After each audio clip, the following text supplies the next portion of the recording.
Curriculum of Joy podcast.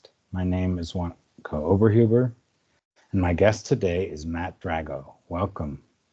Hi, Monaco. So nice to meet you today. It's nice meeting you as well. So I'd like to start out with a question where you can take your time to answer it.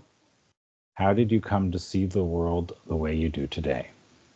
That's such a deep first question. I mean, I think honestly, it's probably through my love of acting, my love of storytelling. I just really felt like I was a kid in a candy store whenever I was creating things in my own head. As a child, I feel like I didn't need a lot of toys growing up. I just kind of needed my own imagination, my own creativity to really just kind of, feel like alive, right? So, I think that's probably the way I saw the world was storytelling. And I think through, growing up and doing that in the local theaters, I kind of realized that there was some real power and impact to telling stories and telling big stories.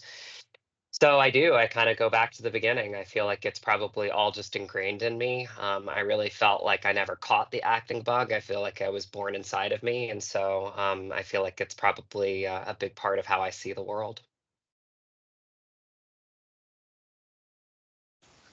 Yeah, I think that's something we can go a lot deeper with the storytelling and the impact of storytelling.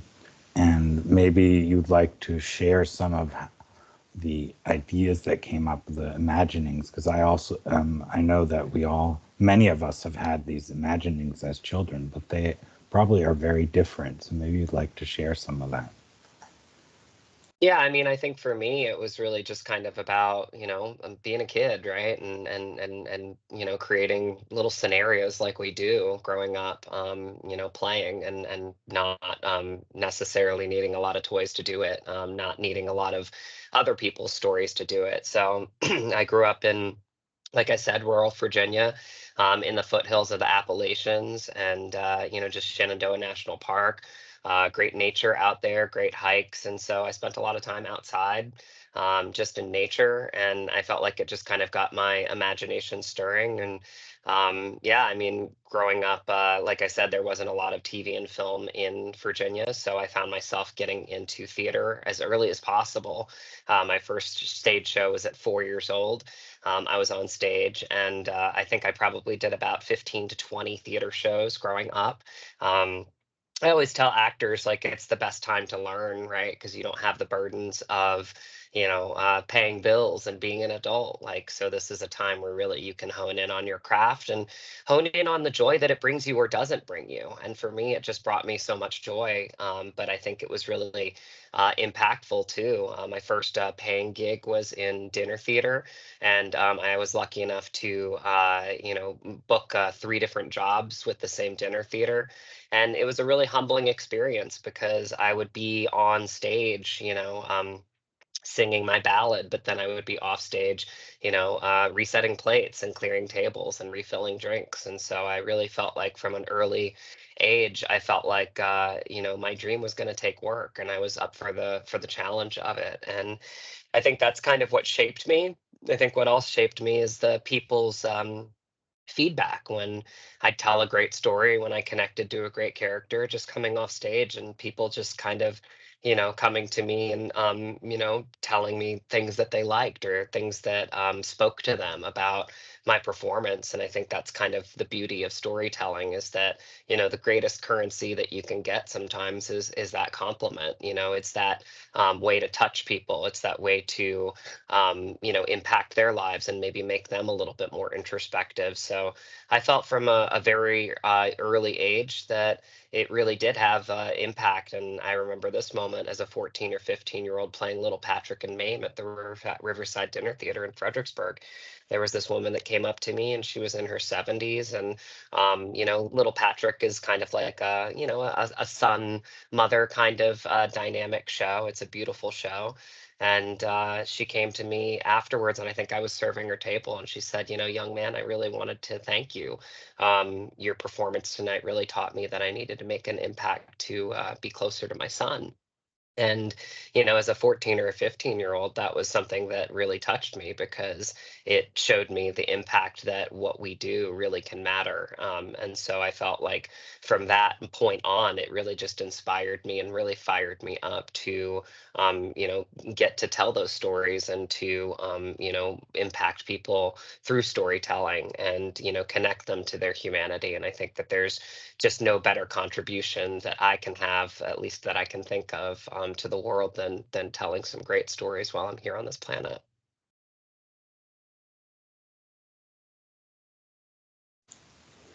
So you're very passionate about acting and storytelling.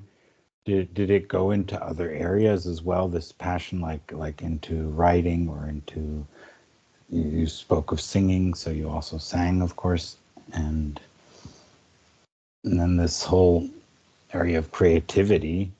And what I noticed is the stories you're speaking of all seem to be very realistic. Did you ever go into this fantasy area where it was not so realistic, or how was your storytelling? In which direction does it go? Because I know there's the possibility of very fantastical things, or for children, more for grown-ups, more for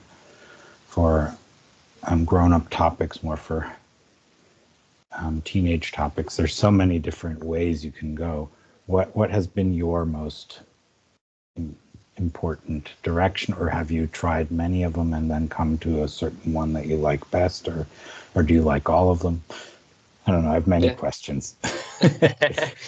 Yeah, I mean, those are great questions. I feel like, the actor's path is to just kind of see what comes at you, right? You can't really dictate what you like necessarily sometimes. Sometimes you find your path in what types of roles are meant to find you.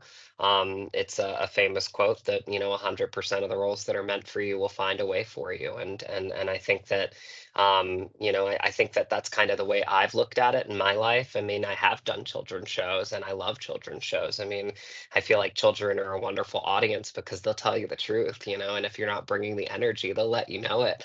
One of my first professional theater gigs was an international tour for a children's show, and I mean, some of these shows, Wanako, were at 9:30, 10 in the morning, and like you had to bring the energy because you're bus and trucking across the country, and you're tired, and you're in the same bus with the same 7, 8 people for months and months. And so there's some challenges there. But I really felt like for me, it was just kind of, again, working on my skill set, most importantly, when I got out of high school and really knew I wanted to pursue it, going to New York City, learning from the best, asking questions, finding people that I trusted, and really working on the craft of acting. And so I went to Marymount Manhattan College. I got a theater degree there. I also sing, so I got a musical theater minor.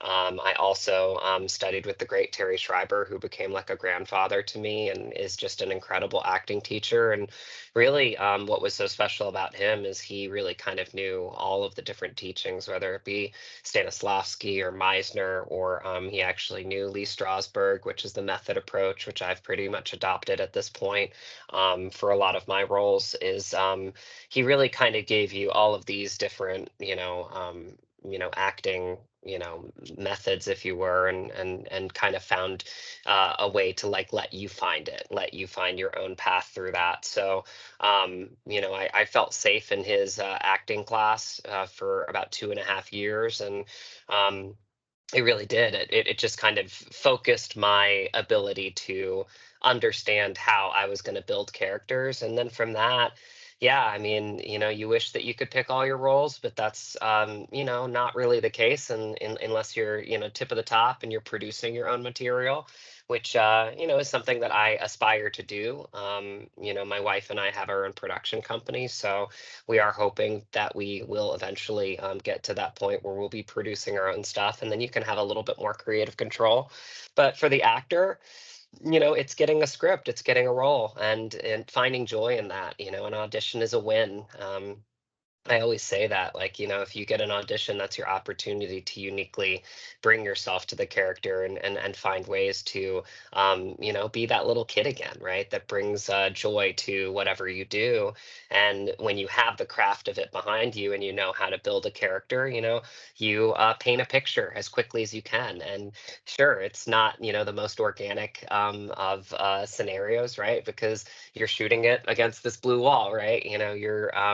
You're creating quick choices, and you're reading the script. And I have two auditions actually right after this that I have to shoot, and I'm so grateful because again, it's my opportunity. They're two vastly different characters, and you do your work on them, you make some choices, and you learn the material the best you can. And craft really helps with that. Your ability to find your process really helps with that.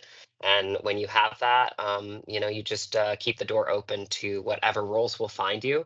And that basically dictates your path as an actor. What I think is also an important aspect of it is that through going through these characters, right, you get to know yourself very well, I think. You get to know, things that you have in you that you wouldn't have been willing to look at, for instance. You get to know them because you go into these characters that actually live by them or have them as motivation, as main motivation and things like that, which you don't, but they do. And then you get to live through it. Does that have an impact of rounding you out as a human being, or how is that for you as an actor? Yeah, that's great. I mean, I think honestly, it's a kind of a part of who I am is the just questioning my own human psyche and questioning the human psyche of others. I think that's kind of that built-in bug that we talk about when you feel like, you are born to do something. Like I felt like I early on was born to act, is just that I felt a passion for that process, and really that self-reflection that you can do as an actor in adopting these different characters into your life. And yeah, they do teach you a lot about yourself, and some more than others, but you find the humanity in every character, and you find the drive within characters. And for me, I love writing backstories, so I love kind of journaling about what makes my characters tick, what makes their behavior so strong, what makes them fight for what they believe in. Um, Good or bad, right? Whether they're the protagonist or the antagonist, you have to not ever judge your character. You have to be one with your character. I think that's kind of why I truly love the Strasberg approach of method acting, is because you really just kind of try to merge as much of yourself with the character as you can, and you become essentially one in a way. You don't lose yourself, you ground yourself, I'd say, in two different worlds. You ground yourself as Matt off screen. You ground yourself in the character when you are the character, but you allow yourself to fully commit. To bridge the two. And for some roles, I think it's a little bit easier than others. I mean, I feel like for this last role that I did for Fabian Verdugo in Somewhere in Montana, I feel like it was a natural method approach for me. And again, I credit Terry Schreiber for giving me so many different tools, because I don't know if I would do a method approach for every character. But for Fabian, it made sense. For Fabian, I felt so much crossover with me as Matt, that he was very passionate, he was very driven, he cared more about others than sometimes he does himself. He would go down with his own ship. Don't confuse passion with being a diva. Sometimes people are passionate, and they have to be a little bit selfish to get the dream accomplished. And they're not just doing it for them, they're doing it for everybody. They're doing it because it's something that they believe in. He believes in big stories. He believes in impactful stories. As you can see, that's something that I believe in too. So when you start to dive deep into a specific character, you start start to see where they click, and maybe how you click too, and then you can kind of bring the two together, and that is the natural progression towards the method approach as an actor. And so I find it very easy for for Fabian to go method, where other characters I could see going somewhere else. But for Fabian, it was probably the first. No, it definitely was. It was definitely the first character that I ever truly fell in love with. I just really got him very very early and often. I was passionate about the story that Brandon Smith wrote very early and often. I read the script 3 times before I even put myself on tape, and I found myself just really curious about this big important story that he was bringing to the world. And I felt like regardless of whether I was a part of that, like I definitely wanted to put my best foot forward because I felt very impassioned by the story. And so I think that's your job as an actor is doing the work, and not really expecting the results because you don't have control of it, but enjoying the process of getting the opportunity like I'm about to do to put a couple things on tape and just see what happens, and again, like, when you are at peace with just kind of the outcome of listen, I got to put myself on tape, I got to be an actor today. If you can find the joy in the work, then the journey really becomes the destination.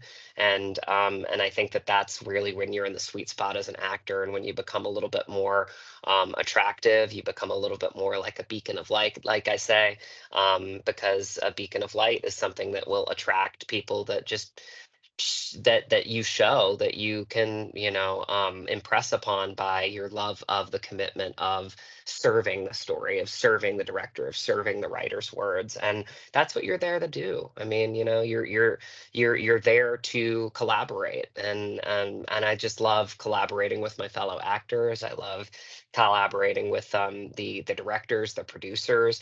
I love collaborating with, like, even like the crew members, which are such a huge part of what we do in film. I mean, they're the backbone that makes films great. And it is fascinating to me to see like a gaffer hang a light a certain way to make it look like a moon, or the sound guy get the sound just right when there's, like, weather in the forecast. It's always just so impressive to me to be around these masters of craft, and to really learn from them, and to just continually be learning, because again, you're one piece of the puzzle. And I always jokingly say sometimes the piece that when you're in production, the director is the least amount worried about because there's so many other things going on. So, as an actor, I feel like it's my job to do most of my work in pre-production, to learn obviously the material, to make some strong choices, and to do whatever I need to do to come to set feeling like I am in the body of the character. For Fabian Verdugo, I lost 25 pounds for this role. I hired a nutritionalist, Jennifer DeTracy, who helped me do it in a really healthy way.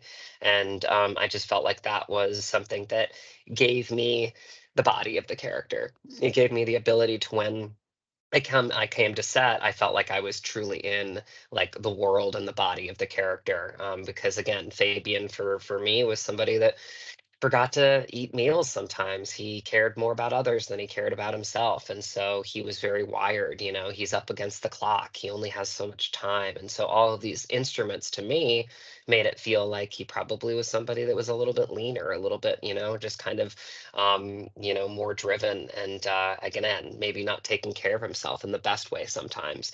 But that's just because he cared so much about others. So you find different ways with different characters to develop, the depth of the character. Because again, so much of acting is behavioral. It's in between the lines. It's listening. And so I think when you do all that work as an actor, then you show up to set and you're around other great actors. Like I was so blessed, working with my friend Graham McTavish, working with my friend Michelle Hurd, Kate Orsini, Jonathan Stoddard, Kaylee Macchio, Tasha Gates, Andrew Roa. I mean, all these actors that I worked with on Somewhere in Montana really just brought it, and it was just impossible to not really just let go. And that's really the best part when you're finally on set and you're finally just kind of doing the thing, right? You're just playing, and that really just kind of brings you back to your childlike state. And it's because of all the work you've done. Maybe we've done all this analytical work, and you've dived deep into the process, and you've made all these conscious and unconscious decisions. But once you get to the final product, and you're actually shooting that scene, and you're giving that scene away, and that's a big moment, right? Because you've put so much work into it, you just let go, and you just kind of see where it's going to take you, because you have that safety net of another actor that's done that with you. And so I really do. I'm so grateful for those scenes. I reflect not only on the scenes themselves that are in this film and Somewhere in Montana, but those days almost leading up to the scenes, and the conversations that I'd have with Graham and Michelle off screen that meant so much to me. Because again, and I do say this all the time, but actors are some of the most selfless people I've ever met in my life. Like, they hold so much emotional space for each other. And most of us, like, we get into it literally to tell great stories, and that's why we love it, right? It's not for the fame, it's not for the attention. In fact, a lot of the actors that I know don't necessarily love the attention. They really love the storytelling aspect of it. And the space that we hold for each other is just so beautiful, because it alludes to these really wonderful relationships off screen. And I'm so grateful to call people like Graham, and Michelle, and all these wonderful actors in Somewhere in Montana, my friends, because they are, because of the space that we give each other, and because of this wonderful movie that we made together. One of the things you said pretty early in our conversation was that it's important not to judge the characters, but it's also, how is it with other people? You were saying you had the feeling that as actors you were also holding the space for each other. Sounds also somewhat like non-judgmental. So it looks like there's a lot of allowing emotions to be there that for many people probably are very uncomfortable, but you need them in order to do a good job as an actor, I believe.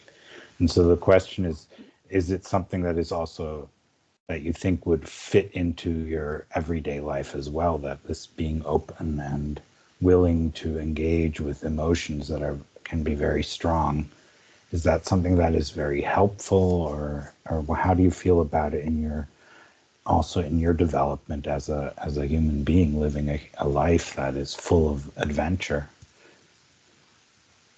Yeah, I think that's essentially where a lot of actors are naturally hardwired. I mean, I feel like that's kind of just who I am. Is curious, is open, is always in touch with positive emotions. Or my emotions in general, right? Because negative ones obviously come up too.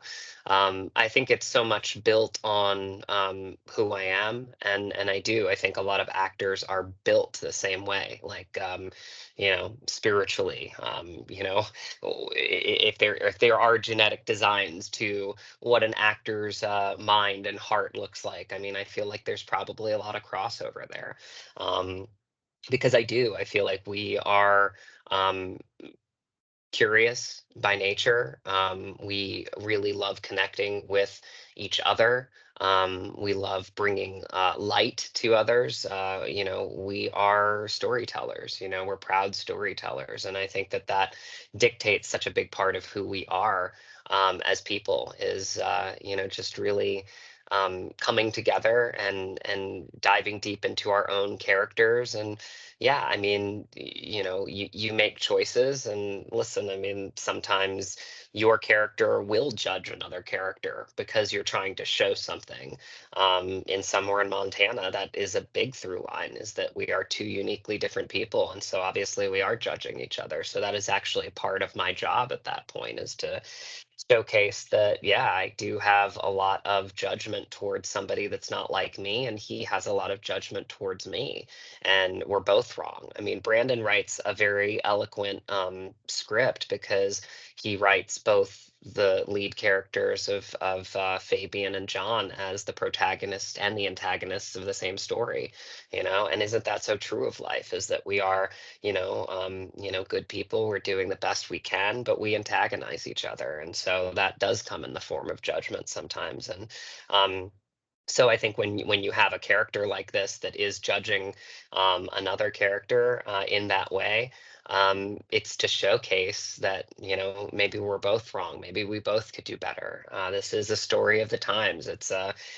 It's a story that our whole cast and crew very quickly, knew was bigger than all of us. And I think we all bought in. And I think we bought in just because of the ecosystem that, Brandon and Eden, Matson, our producer, and Joe Borden, our producer, really just kind of gave us this space to really just connect with each other.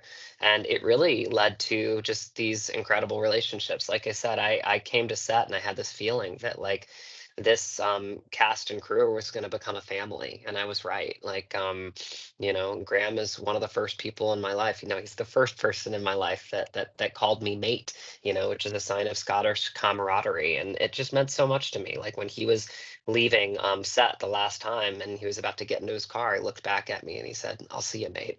And it's because we, like, really worked together to tell a great story together. We listened to each other. We had a lot of the conversations as Matt and Graham off screen that dictated this, performance that we had on screen. Because, we have a 10-page scene that's just the two of us, and it's a meaty scene, and it goes into all of the things that you would expect of two men from two polarizing worlds, discussing that, like, we're kind of letting each other in for the first time. And, we talked about it wholeheartedly. We said we want this to be authentic. We want it to be genuine. We don't want it to come across like, over the top or melodramatic. We don't want to fall into any of the actor traps that you can fall into. We want it to be a conversation amongst two men, and that was really what was so special about so many of the things that we did on set was just the conversations that happened off screen that dictated the performances on screen. In A Course in Miracles, there's this question that is asked: do you want to be right or do you want to be happy? That's the issue here. So if you absolutely want to be right, you're going to be unhappy. So we have that judgmentalism in there. So we need to be this idea of staying open-minded is very important also for any area of life, but it's also very important so that one can actually live the choices one makes and still be able to see the value of other choices that other people are making as For sure. equally valuable. Yeah, that's a huge issue, and I think that's a very important to highlight that as well in a movie, of course. Yeah, Yeah. to show that wow, they're sharing, and then they can find a new way of seeing each other because of actually starting to understand the other person's way of seeing things. I think that's a story of life as well that we all 100%. are going through. Yeah. Yes. 100%.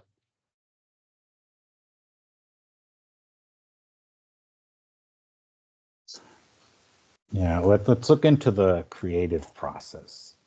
When we think about creativity, so you speak of the one side, you're picking up other people's creative endeavors, like their script and so on, and you're putting life into it in another way by embodying it, by playing it, by telling the story in a on screen, which puts a lot more, puts another element to it that is necessary for the story to be a film, right?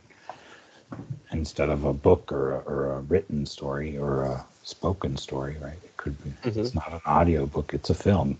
So it's a Right. different thing. So have you gone into the other genres of storytelling, or have you always been stayed with the acting side of it?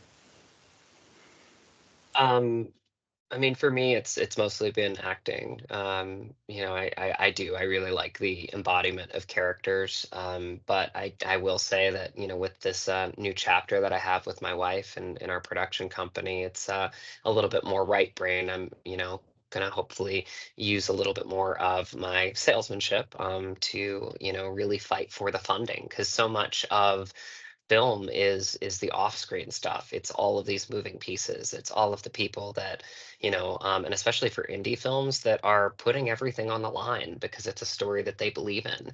And I really did. I saw it in full force. I actually just, said this to Eden Matson, our producer, at a premiere that we had a few weeks ago, is that I just was in awe of her because of how many moving parts she had to constantly juggle, and she did it with such grace, and she kept a smile on her face, and I think that is something that really dictates the behavior on set, is when you have people that are willing to do the work.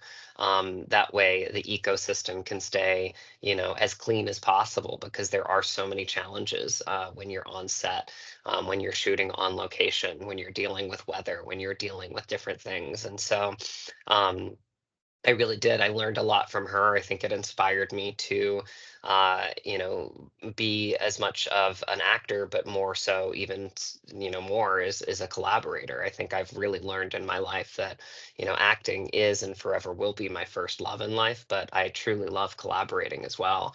And sometimes collaborating is building your team, right? Is building people that like, and trust, that you've worked with before, or that you have a really good rapport with, because then those conversations get shorter and you start to really jive with each other. And that's really when the magic happens behind the scenes, is start to work with the same editor, the same cinematographer, the same gaffer, the same sound design, the same production designer. I mean, like, you find these people and they just kind of know your aesthetic, and they know how to bring your vision to life, sometimes in ways that you don't even know how to bring it to life, right? And so it's just an extraordinary thing when you get your team together and you build this kind of, like, ecosystem of them being able to maximize their talents. It literally just brings joy to everybody. And so I think that's kind of the next journey, or the next chapter in my journey, is building my team with my production company, and putting some good stories together with my wife.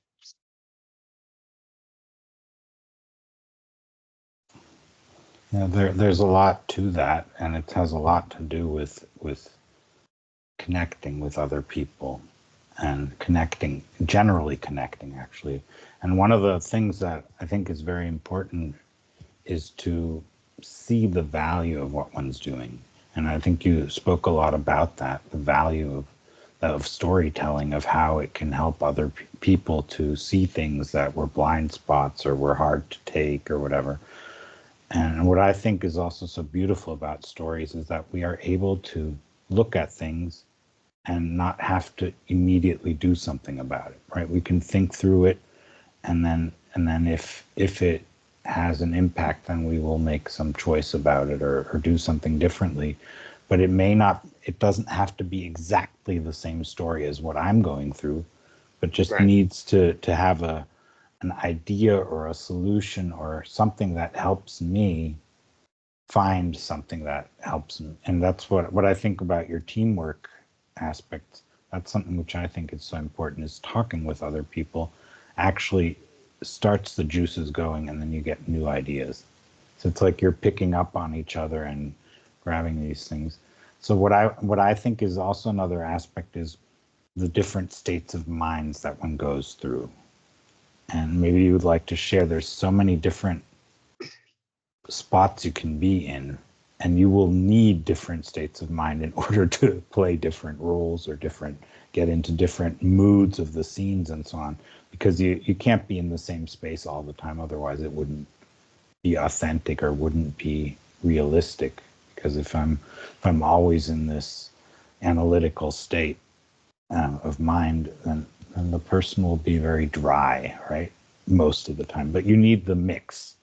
So how do you juggle that? Because that's pretty difficult to switch states of mind consciously. Because it's, when we do it in our own lives, we're doing it. Most of it has become automatic, right? Okay, we're at our work, then we have this state of mind when we're doing this, and then a different one for that part of the job, and so on and so forth. But in acting, I think you have to become conscious about it and then let go again and let it flow because you've made your choices and then it goes out there and get acting on it. Yeah. Yeah, very astute. I mean, you can't burn yourself out, right? I mean, and that really goes into anything that you do in life. For actors, I think that you just need to find other things that you love outside of acting. I mean, I think that's kind of what I talked about earlier with grounding, with the method approach, right? Because you're diving fully into a character, you're immersing yourself in that character. You two are becoming one in a way. You can't lose yourself at the same time. And so I think you find ways to ground yourself as you outside of the character. For me in my everyday life, I mean, I love sports. I've always loved sports. I love to escape to a football game. I love to, just really just kind of with my dog, watch a game, right? And just escape to a baseball game or a hockey game or a basketball game, what have you. So there's that. I'm also a fourth degree martial artist. I grew up in a dojo. My father actually is my sensei, so martial arts have been a big part of my practice as an actor as well, because it's physical. And so I find myself, in moments where I feel like I just need like a little mental break to reset is, doing a kata or doing something that I feel like grounds me in another way. Um, that's also been a big part of my practice. But yeah, I mean, I think sometimes even when you're on set, I think it depends on the set. And that's why I give so much credit for the movie that Brandon Smith created, because I think a lot of that had to do with, A, he wrote the script, B, he directed it, but C, I think the special sauces, he created this incredible, just like ecosystem of breath in the schedule, where we as actors and crew members could come together and enjoy each other's company, and go on long hikes together. Jonathan Stoddard and I one day took a day and we went to a sound bath. In about an hour north of where we were staying in Polson, Montana, and the girl that was actually one of the producers and actually someone that was helping us kind of along with like massages and stuff like that. She's an incredible person. Brianna was the person that drove us up there and just welcomed us, and it was just again a mental reset. We took a day to kind of just give ourselves space, and it's interesting that when you have that space on set, you find ways to give it to yourself as well. But before the 10-page scene that I had with Graham, I'm a water sign, and I've always found power in water and rushing water and moving water. And that day, I think I asked Eden where a good spot to go would be, and she said, the dam, and there's the Polson Dam, which is just like, I mean, it's just this incredible. It's on my Instagram. I just like the power of water, right? And I mean, it just drops for like, probably like 10 stories down, and just powerful water. And I just went there and I just watched it for about an hour, and just kind of let all of the you know maybe worries, concerns, this big scene coming up, all of the things that maybe I was feeling insecure about. I let those burn out. I let them just kind of wash over me. And I feel like you have to do that sometimes, because in film is very tricky. You can be working on a scene for 3 months, 6 months. In this case, I'd been working with this scene for over a year and a half, and then there's that day where you give it away, and there's a lot of pressure on that, and so you find ways to honor that. Like, yeah, there is pressure, but, like, I get to do it, I get to enjoy it, I get to appreciate it, I get to be in it with another great accomplished actor. He's gonna be there for me, I'm gonna be there for him. You find ways of really embracing those moments, because they're sometimes few and far between. And so I think in that moment before I gave away that scene, I really did. I felt like just watching that waterfall for about an hour, and just having a nice quiet meal by myself that night. I just needed to kind of be by myself, because that was my big moment. I felt like as an actor to, really, really do what I had come to do with the story, because I felt like it was the crux of the story. It was, two men finally learning how to listen to each other, and learning how to respect each other, which I found in my life is the highest form of love that you can give someone, and vice versa. If you can't give, that kind of love to, or respect for each other, those are people in your life sometimes you got to let go of. I'm a Sicilian guy, so it's like 100 years. You just kind of, like a Sicilian never forgets, right? It's sort of like one of those things that's built into me. It's like sometimes, like, I look at respect as just this high form of love, and like people that say that they love you, they should respect you, and if they don't, then sometimes you got to let them go. And I've had to do that in my life. And I just felt like this scene meant everything to me, because it's two men that really, in many ways, shouldn't have to respect each other. There's this transactional element of Fabian bringing this production, and John needing the money, and we realize that it's so much more than that. That basically both of us are really fighting for our legacies. Me with storytelling, and him with his ranch that's on life support. And when we start to hear about each other's legacies and we start to let each other in, that animosity goes away, and you start to find that love for each other, and that respect for each other. And that's again where I think I am seasoned enough as an actor to know that I am going to have those days where I just need to reflect, and I need to understand that I'm going to have those maybe insecurities, or those big feelings, but I just have to figure out a way to take a breath, escape, recenter myself. That way when I come to work, I can be there with a great actor like Graham, and just execute the plan, and and be with each other, and be in the moment, and be there for the story first and foremost. And when you're doing that, you bring joy to the project, and you bring light to the project. And I think then you find that, in the final cut of the film when you finally see it.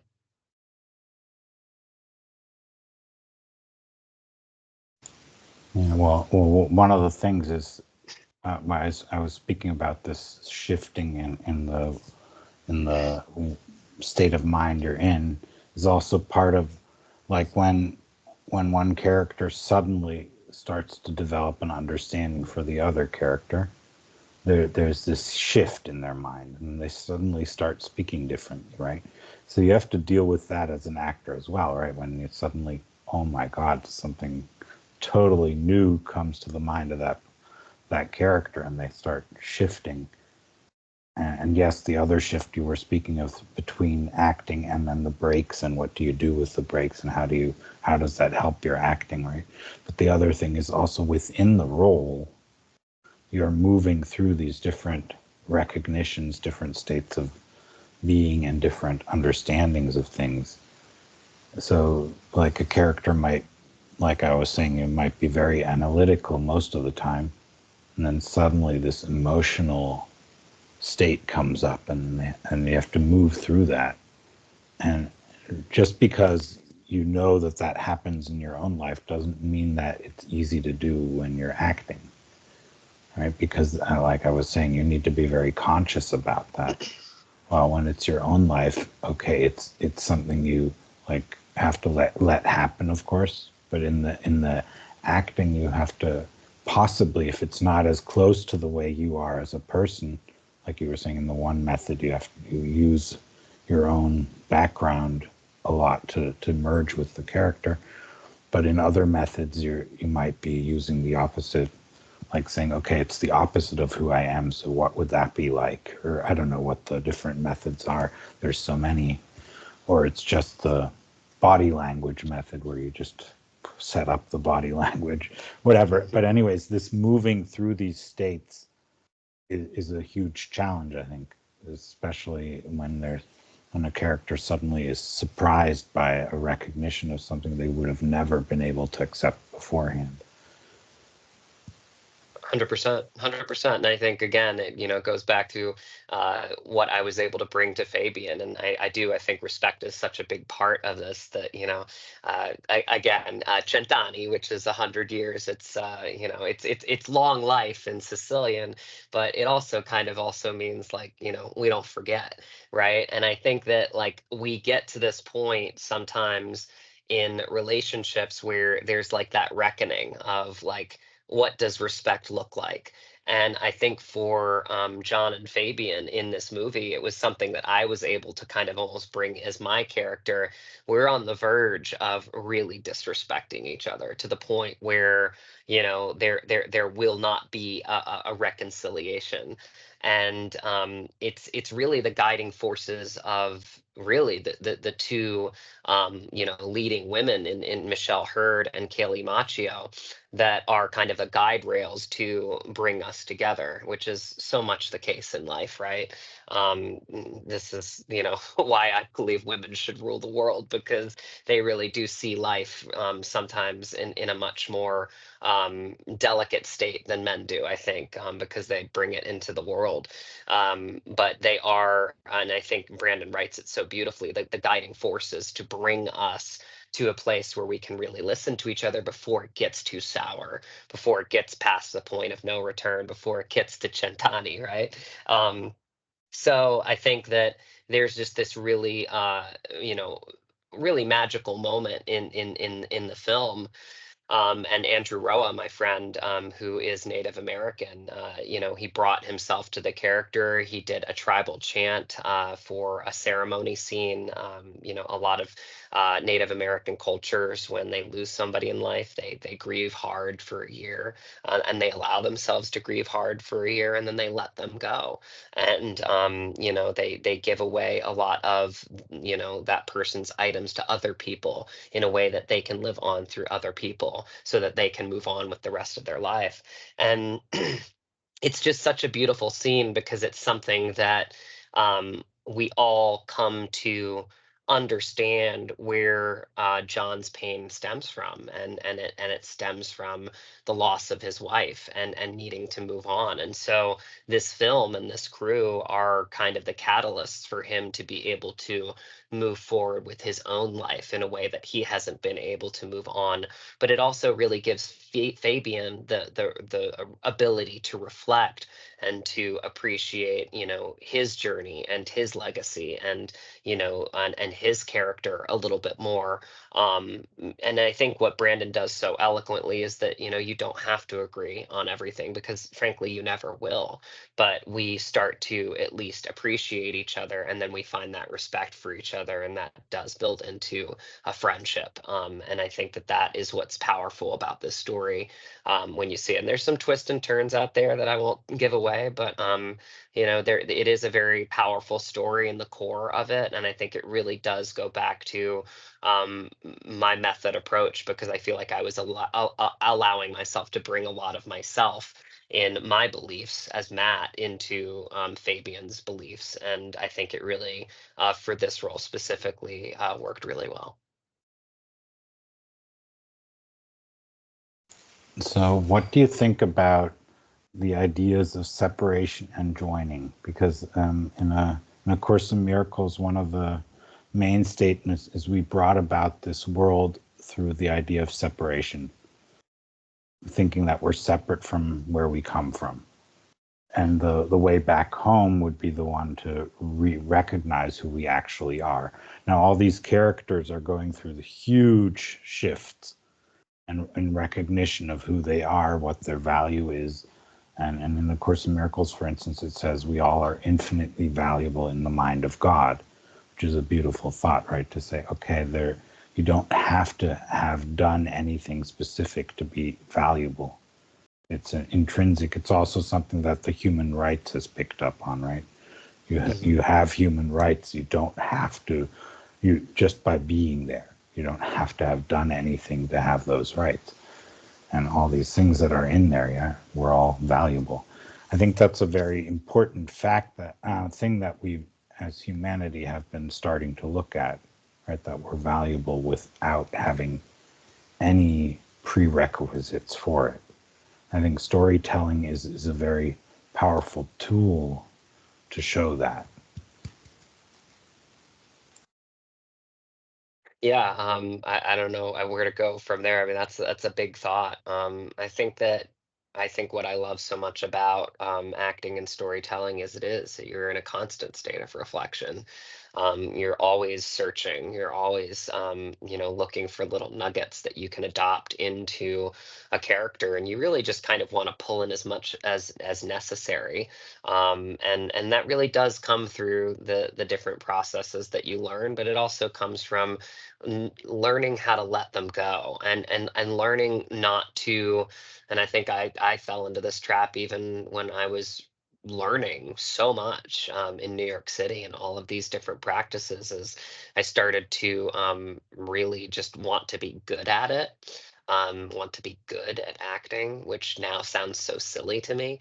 um, and I remember, one of my great acting teachers in college even saying, like, this, you don't have to, like, you need to forget about being an A student actor. Like, you need to let that go.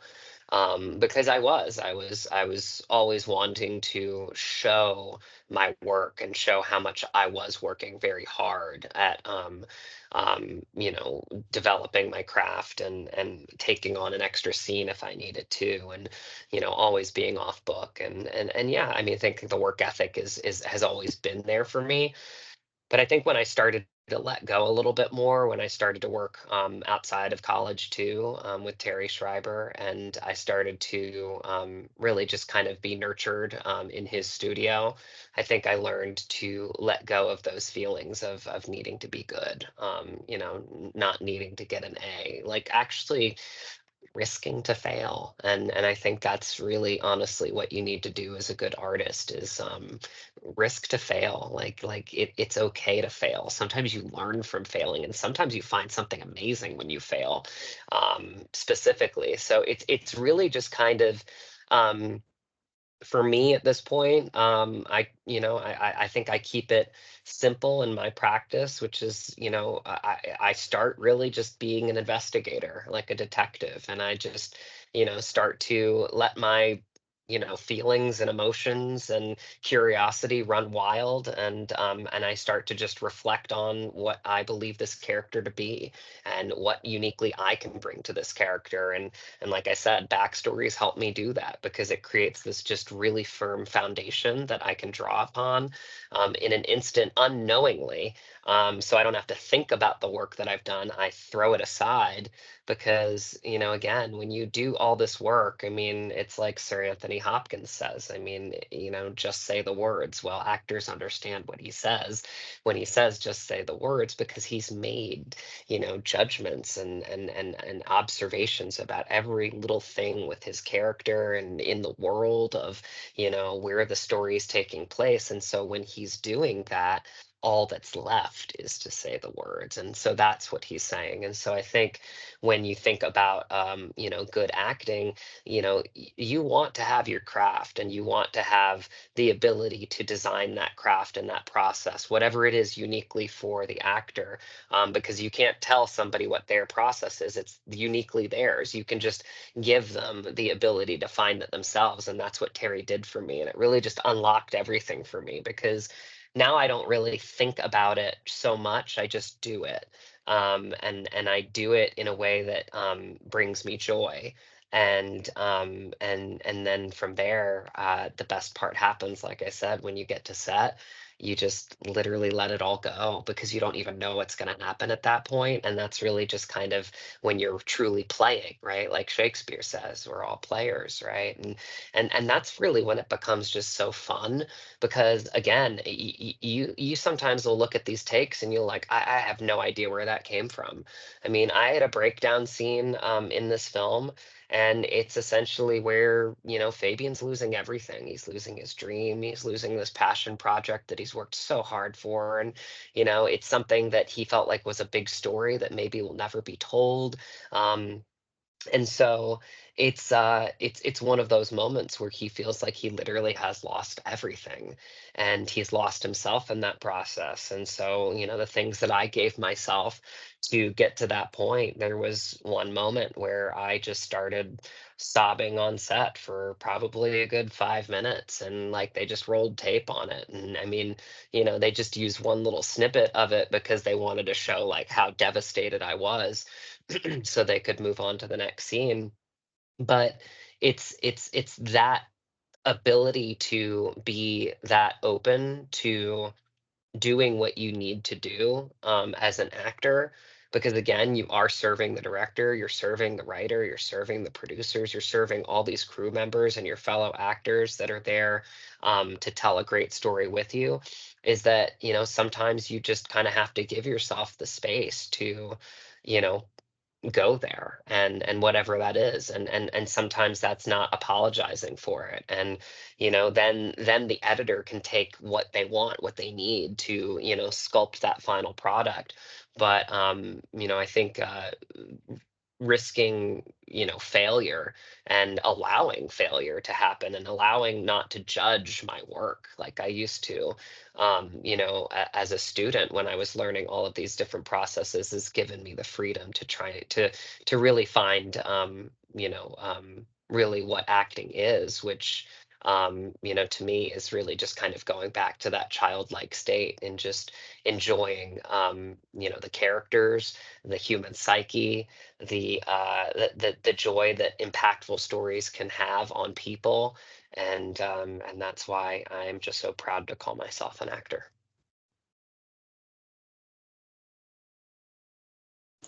Yeah, it's really, really important to recognize that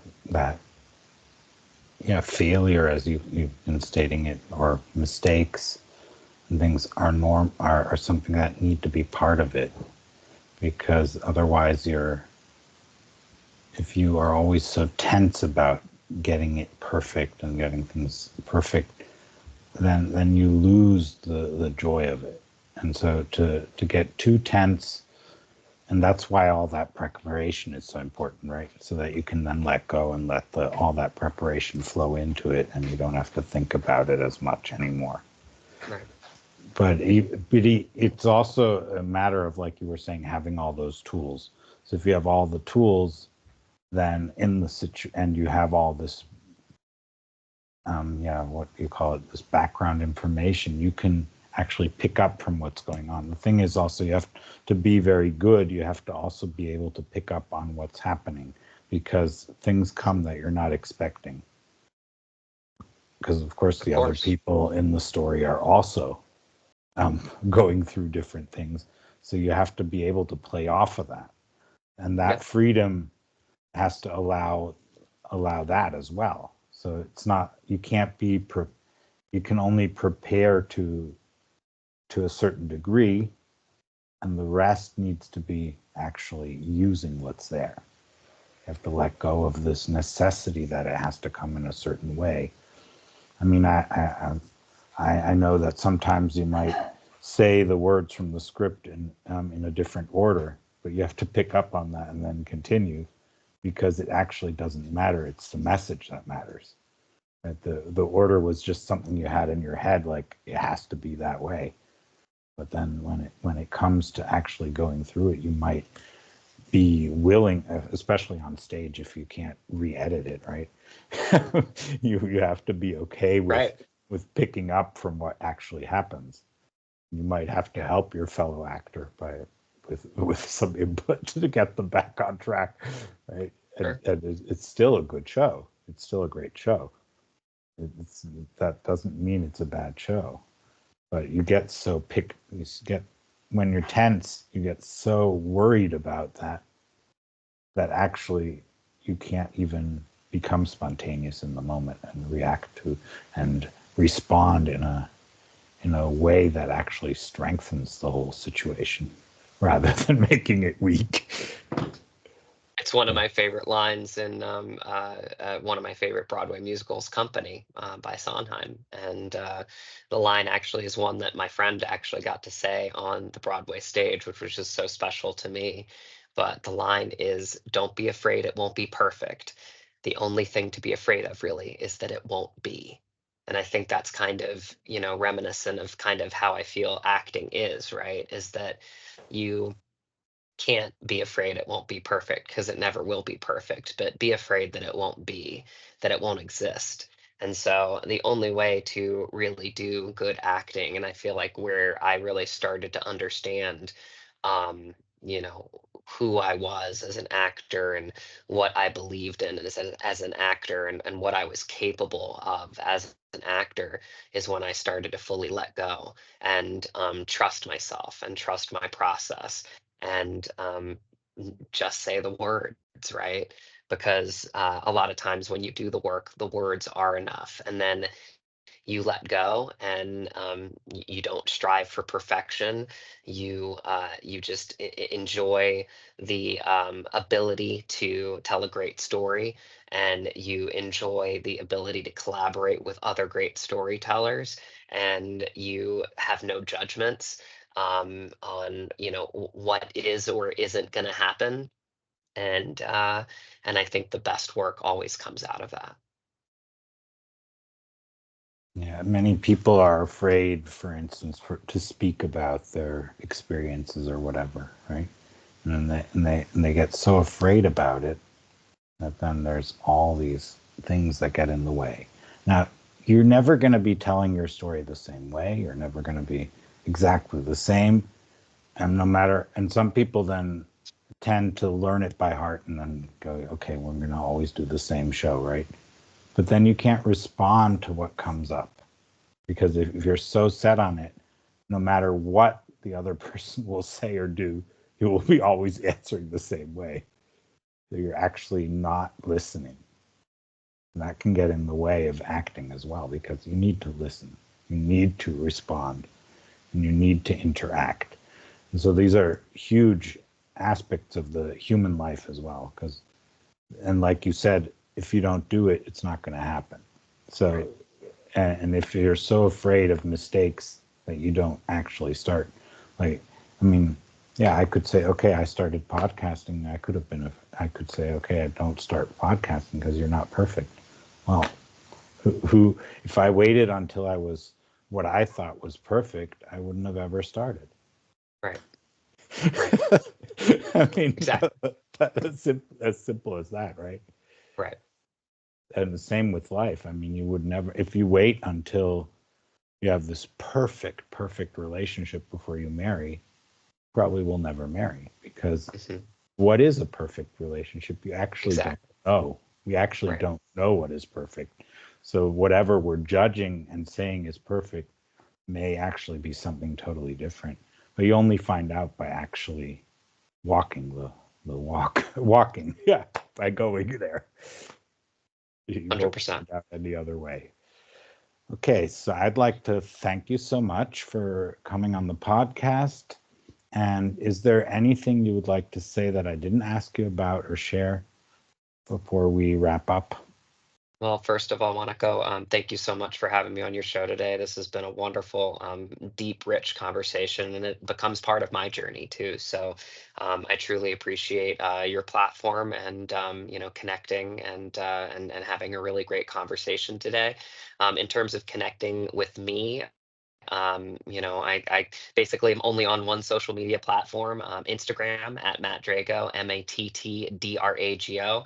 I keep it simple from there. I've got my link tree up there. It's got my actor website, mattdrago.com. It's also got my production company website, dragonhunterproductions.com, if you want to check that out. I also have my IMDb up there if you want to check out my past and future projects. So give me a follow on at Matt Drago. You'll kind of see again, the stuff that's career related, but also the stuff that's personal because I feel like they're one and the same as an artist, putting yourself out there in the ways that I am on your show today. So give me a follow there and you'll be in the know for what's happening with Somewhere in Montana, when it will be releasing to VOD and streaming in the future, and everything else that's happening in my life and career.